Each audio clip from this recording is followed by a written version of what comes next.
കൂട്ടുകാരെ, എല്ലാവർക്കും നമ്മുടെ പുതിയ ഒരു വീഡിയോയിലേക്ക് സ്വാഗതം. ഇന്ന് നമുക്ക് മിലേ സബ്കോ എന്ന കവിതയിലെ ചോദ്യോത്തരങ്ങളും ആക്ടിവിറ്റികളും ചർച്ച ചെയ്യാം. ഈ കവിത എഴുതിയത് ആത്മരഞ്ജൻ എന്നയാളാണ്. കൂട്ടുകാരെ, ഈ പാഠത്തിൽ ആദ്യം വരുന്ന ചോദ്യം നമുക്ക് നോക്കാം. ചോദ്യം: ഉഗ്നെ, ഖിൽനെ, പക്നെ സേ ക്യാ താത്പര്യ ഹൈ?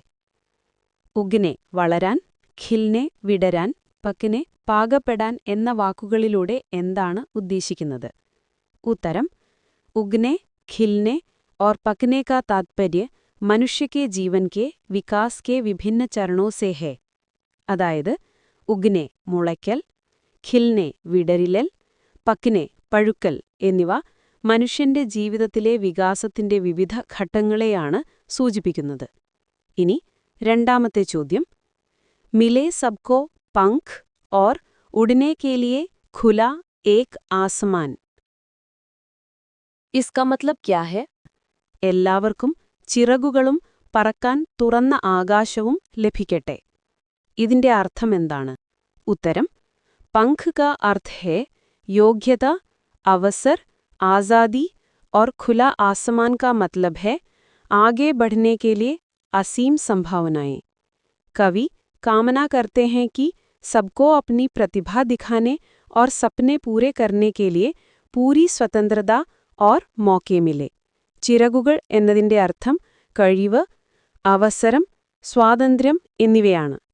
തുറന്ന ആകാശം എന്നാൽ മുന്നോട്ടു പോകാനുള്ള അതിരുകളില്ലാത്ത സാധ്യതകളാണ്.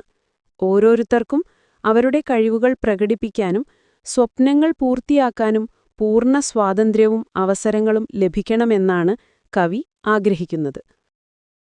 പാഠഭാഗത്തിലെ ചോദ്യോത്തരങ്ങൾ കഴിഞ്ഞു. ഇനി ആക്ടിവിറ്റികൾ നോക്കാം. Activity number 1. 1. പഠോ ലിഖേ, വായിക്കുക, എഴുതുക. ക്യാ ക്യാ ചാഹിയേ, എന്തൊക്കെ വേണം? ചിത്രം നോക്കി വിട്ട ഭാഗം പൂരിപ്പിക്കാം. ഉത്തരം: रोशनी, പ്രകാശം, ആകാശ്, ആകാശം.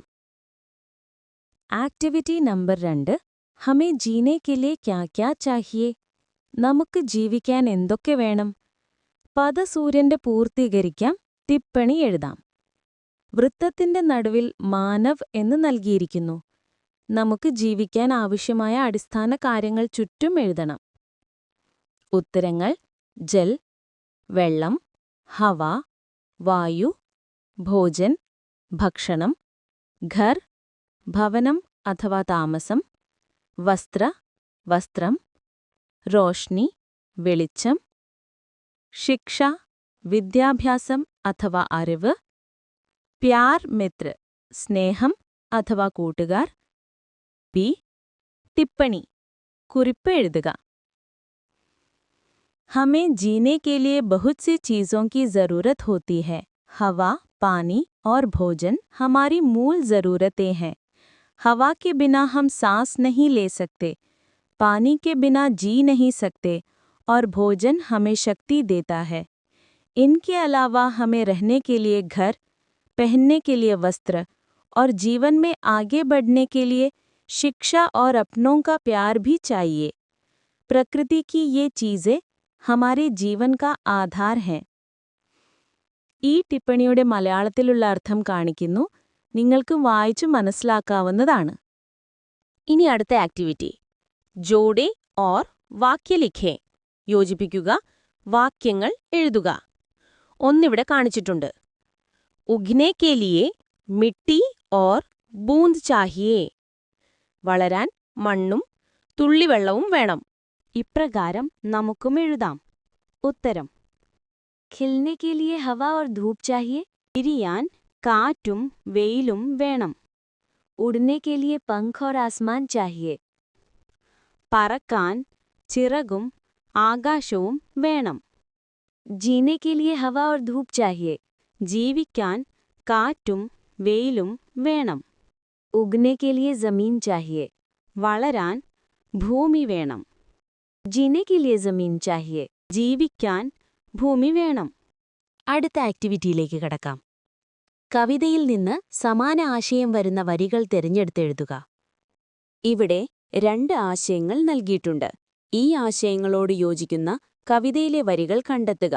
ഒന്നാമത്തേത്, जीवन में आगे बढ़ने के लिए क्षमता और आसमान की तरह खुला अवसर मिलना चाहिए.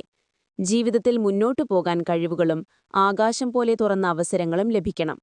കവിതയിലെ സമാന ആശയം വരുന്ന വരികൾ മിലെ സബ്കോ പങ്ക്, എല്ലാവർക്കും ചിറകുകൾ ലഭിക്കട്ടെ, ഓർ ഉടനെ കെ ലിയെ ഖുലാ എക് ആസ്മാൻ, പറക്കാൻ തുറന്നൊരാകാശവും.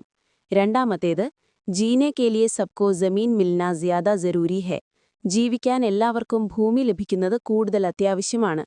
കവിതയിലെ സമാന ആശയം വരുന്ന വരികൾ ഉസ്സെ ഭി ജ്യാദാ ജരൂരി, അതിലും കൂടുതലായി അത്യാവശ്യമാണ്, കി മിലെ സബ്കോ ജീനെ കെ ലിയെ ജമീൻ, എല്ലാവർക്കും ജീവിക്കാൻ ഭൂമി ലഭിക്കട്ടെ. ഇനി അടുത്ത ആക്ടിവിറ്റി, നമൂനെ ദേഖേं, ऐसे ജോഡെ ഗോലെ സെ ഢങ്കർ ലിഖേं. മാതൃക കാണുക, അത്തരം ജോഡികളെ വൃത്തത്തിൽ അടയാളപ്പെടുത്തി എഴുതുക. ഉത്തരങ്ങൾ എഴുതേണ്ട രീതി: ബഡാ പേഡ്, വലിയ മരം, ലാൽ ഗുലാബ്, ചുവന്ന റോസ, ഠണ്ടാ പാനി, തണുത്ത വെള്ളം, ഹരാ തോത്ത, പച്ചത്തത്ത, ബഡാ മക്കാൻ, വലിയ വീട്. ऊपर लिखे शब्दों के आगे और क्या-क्या विशेषण जोड़ सकते हैं? മുകളിൽ എഴുതിയ വാക്കുകൾക്ക് മുന്നിൽ മറ്റ് എന്തൊക്കെ വിശേഷണങ്ങൾ ചേർക്കാം? ഉത്തർ: ऊंचा, सुंदर गुलाब, साफ पानी, बोलने वाला तोता, नया मकान, घना पेड़. ഇനി അവസാനത്തെ ആക്ടിവിറ്റി, കവിതാ കാ ആശയ ലിഖേ, കവിതയുടെ ആശയം എഴുതുക.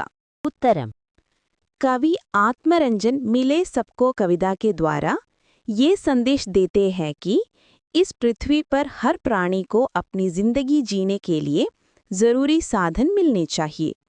जिस प्रकार एक बीज को उगने के लिए मिट्टी और पानी, फूल को खिलने के लिए हवा और धूप और पक्षी को उड़ने के लिए आसमान चाहिए, उसी प्रकार हर इंसान को भी अपना पूरा विकास करने के लिए अवसर और स्वतंत्रता मिलनी चाहिए. कवि का मानना है कि इन सब में भी सबसे ज्यादा जरूरी है हर किसी को शांति और सुरक्षा के साथ जीने के लिए अपनी एक जमीन यानी जगह मिलना. ये कविता मानव जीवन के लिए जरूरी बुनियादी चीजों और सबके लिए समान अवसरों की मांग करती है. കൂട്ടുകാരെ, ഇതിന്റെ അർത്ഥം ഞാനൊന്ന് കാണിക്കുന്നുണ്ട്, നിങ്ങൾ വായിച്ചു മനസ്സിലാക്കുമല്ലോ. ഇതോടെ നമ്മുടെ പാഠത്തിലെ ആക്ടിവിറ്റികൾ പൂർത്തിയായിട്ടുണ്ട്.